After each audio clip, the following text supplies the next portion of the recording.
অবৈধ টমটম, অবৈধ ব্যাটারি চালিত রিক্সা এই নগরীতে চলতে পারবে না। এটা আমাদের সকলের দাবি। আমাদের চাঁদাবাজি বন্ধ করতে হবে। কারো বাড়িতে হামলা হলে সঙ্গে সঙ্গে এলাকাবাসী গর্জে উঠবেন। চাঁদাবাজি, সন্ত্রাসী, জমি দখল এই সকলের বিরুদ্ধে সিলেট থেকে এবং মাদক এবং তিন খেলা যে এলাকায় হবে সম্মিলিতভাবে এটা বন্ধ করতে হবে।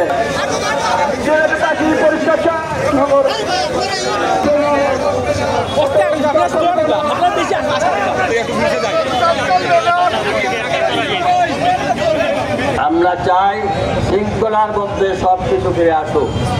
অবৈধ টমটম, অবৈধ ব্যাটারি চালিত রিক্সা এই নগরীতে চলতে পারবে না। এটা আমাদের সকলের দাবি, সবার দাবি।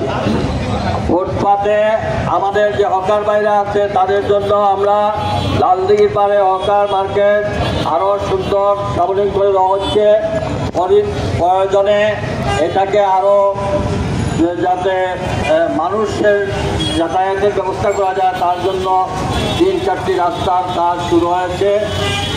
আমরা আমাদের পক্ষ থেকে তাদেরকে বলবো তারা লালদিঘি হকার মার্কেটে যাওয়ার জন্য, এবং পরবর্তীতে যদি কোনো সুবিধা কোনো জায়গা থাকে আমরা আলোচনা ভিত্তিতে প্রশাসনের সঙ্গে আলোচনা করে যাতে জনগণের অসুবিধা হয় না, আবার তাদেরও যদি ব্যবস্থা হয়ে যায় আমরা সেই দিকে আলোচনা ভিত্তিতে আমরা কাজ করব। তার অর্থ এই নয় রাস্তা বন্ধ করে, ফুটপাত বন্ধ করে কোনো কম্প্রোমাইজ সেখানে হবে না। আমরা বিশ্বের সব জায়গায় দেখেছি হকাররা বসে এক জায়গায় নয়, একটু করে বিভিন্ন স্পেস খালি থাকলে সেখানে বসে এইভাবে সারা শহর জুড়ে রাস্তায় না। আমরা চাই তাদের, এবং যারা ব্যাটারি চালিত রিক্সা তারাও আমাদের ভাই, তারা এখন কী করছে আজকে আমাদের সুনামগঞ্জ, হবিগঞ্জ এইসব জায়গায় কৃষিকাজ বন্ধ হয়ে গেছে। তারা আসছে এই অবৈধ রিক্সা চালানোর জন্য, এখানে দুর্ঘটনার শিকার তারাও হচ্ছে, যারা প্যাসেঞ্জার তারাও হচ্ছে।